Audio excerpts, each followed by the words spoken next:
BJP জিতলে অত্যাচার হবে, এটা ভোটের সময় কেন মনে পড়ে সংখ্যালঘুর কথা? ওয়াকা সম্পত্তি যখন লুট হচ্ছে তখন তার মনে পড়ে না কেন? তিনি যখন আলিয়া বিশ্ববিদ্যালয়ের জমি যে যার উপরে দাঁড়িয়ে বামফ্রন্ট সরকার যে জমি দিয়েছিল, আমি নিজে যে দপ্তরের মন্ত্রী ছিলাম সেই দপ্তর থেকে আমরা বিশ্ববিদ্যালয়ের জন্য জমি দিয়েছিলাম। আমি West Bengal manage development finance কর্পোরেশনের চেয়ারম্যান ছিলাম। সেই তার জমি WBMDFCর জমি আমরা দিয়েছিলাম মেয়েদের শিক্ষার জন্য, পেশা শিক্ষার জন্য। পরে আলিয়া বিশ্ববিদ্যালয় গড়ে ওঠে। সেই জমিকে তিনি যখন ফিরহাদ হাকিমকে বললেন যে এদেরকে তাড়িয়ে জমি নিতে হবে এবং আনিস খানকে খুন করলেন, তখন তিনি সংখ্যালঘুদের উপরে কী বলেছেন? আজ পর্যন্ত আনিস খান যে জমি দেওয়ার বিরোধিতা করেছিল, তাকে যখন পুলিশ পাঠিয়ে খুন করলেন, তার বিচার হলো না কেন? ন্যায় পেল না কেন? ইনসাফ হলো না কেন? মাহিদুল মির্জাকে খুন করেছিলেন, তখন সংখ্যালঘু প্রেম কোথায় গিয়েছিল?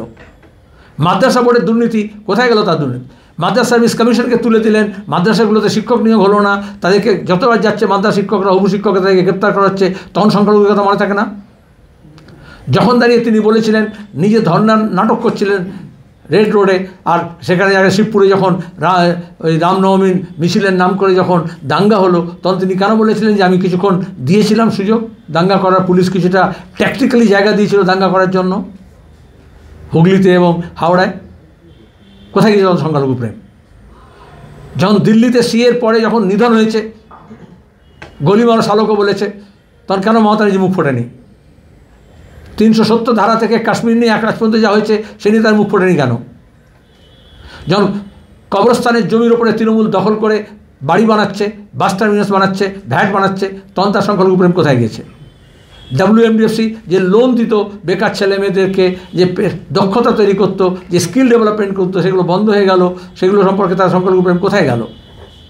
স্টাইপেন্ড সংখ্যালঘুদের কোটি কোটি টাকা তৃণমূলের মন্ত্রী, MLA, নেতারা মেরেছে সেন্ট্রাল গভর্নমেন্টের হিসেবে, তার অপরাধদের শাস্তি দেয়নি, আর মমতা নিজে কোনো কথা বলেনি।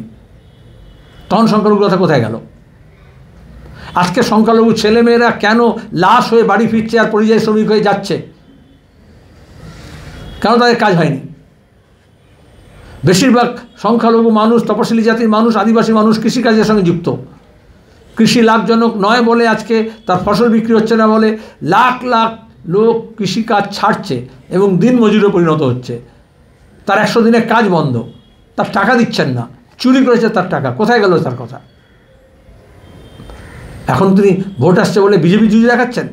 তিনি বিজেপিকে ডেকে নিয়ে এসছেন। ওই যে ফসলে যেরকম হয়, কাকতারুয়ার জন্য একটা কাকতারুয়া তৈরি করে দেয়, যাতে পশু পাখি যাতে সে ফসল নষ্ট না করে। তো তিনি বিজেপির জামা পরিয়ে কাকতারুয়া দাঁড় করিয়েছেন, আর সবাইকে বলছেন দেখো ওখানে কাকতারুয়া আছে।